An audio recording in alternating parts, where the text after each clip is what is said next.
बिस्मिल्लाहिर्रहमानिर्रहीम। अस्सलाम वालेकुम। मैं हूँ खुर्रम इब्न शब्बीर और आज गुफ्तगू करते हैं मुल्की हालात पर।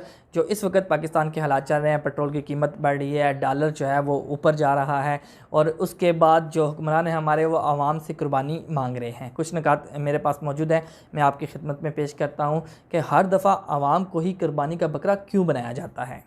इस दफ़ा क्यों ना ऐसा किया जाए कि मुल्क में फ़ौरी तौर पर मालियाती एमरजेंसी लगाई जाए, फिर उसके बाद जितने भी सरकारी अदारे हैं उनके अखराजात जो हैं वो 50% कम कर दिए जाएं।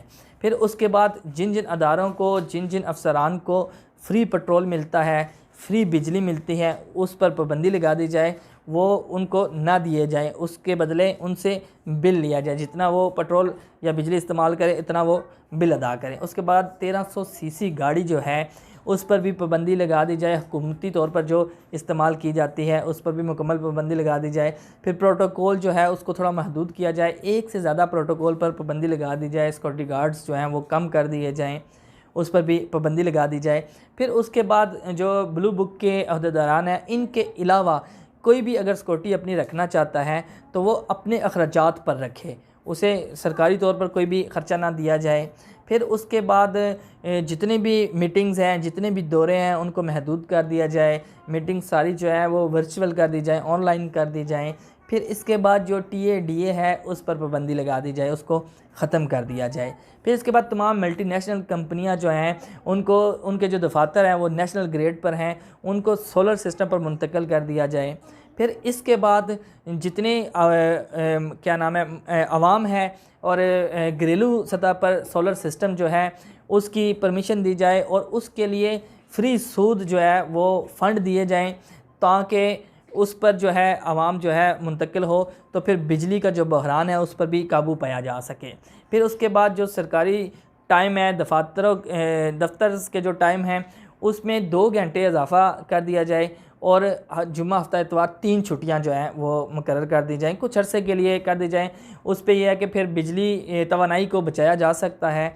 फिर उसके बाद जो आम दुकानें हैं जिस पे खाने पीने की अशिया हैं और इसके अलावा मेडिकल की जो दुकानें जैसे मेडिकल स्टोर हैं, इनके अलावा बाकी तमाम जो मार्केट है, तमाम की तमाम दुकानें जो हैं वो मगरिब के बाद बंद कर दी जाएँ। फिर जो 3 छुट्टियां दी जाएँ उसमें भी इसकी यही रूटीन रहे। इससे बिजली और तवानाई पर कंट्रोल पाया जा सकता है।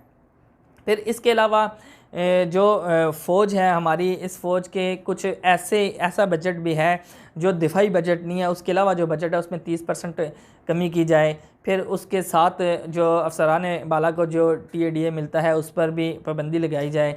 फिर जो लोग पेंशन्स ले रहे हैं, पेंशन लेने के साथ साथ सरकारी जॉब भी कर रहे हैं, तो उसमें इन दोनों में से एक चीज़ बंद की जाए, या पेंशन बंद कर दी जाए या उनकी तनख्वाह बंद कर दी जाए और एक चीज़ जो है उनकी बहाल की जाए। फिर जो हमारे वज़रा हैं सारे, उनको जो है उनकी तनख्वाहें जो है 50% कर दी जाए, कम से कम कर दी जाए, क्योंकि उन्हें इतनी ज़रूरत नहीं है। ज़ाहिर है कि ये नौकरी नहीं है, ये खिदमत है और ख़िदमत के जज्बे से वो यहाँ आते हैं। फिर इसके बाद जो सदर हाउस है या गवर्नर हाउस है, फिर इसके अलावा बाकी जितने भी मेंबर हैं इनके जो बजट है उसको भी 50% कर दिया जाए ताकि मुल्क जो हालात गुज़र रहे हैं मुल्क के, उसको कंट्रोल किया जा सके। अगर ये तमाम की तमाम चीज़ें हुकूमती सतह पर अनाउंस की जाती हैं और इस पर अमल दरामद भी किया जाता है, फिर उसके बाद आवाम से कुर्बानी मांगी जाती है, तो मेरा ख़्याल है कि आवाम जो है वो जान देने के लिए भी तैयार होंगे और आवाम निकलेंगे और आवाम इस मुश्किल वक्त में, बल्कि हर मुश्किल वक्त में हुकूमत के साथ होते हैं और आवाम हमेशा ही आवाम जो है वो पिसती है। और आप देख लें डॉलर की कीमत बढ़ रही है, पेट्रोल महंगा हो रहा है, लेकिन तनख्वाही नहीं बढ़ रही, मज़दूर की मज़दूरी नहीं बढ़ रही और हमेशा जो है ना आवाम ही इस जगह पे आके पिसती है।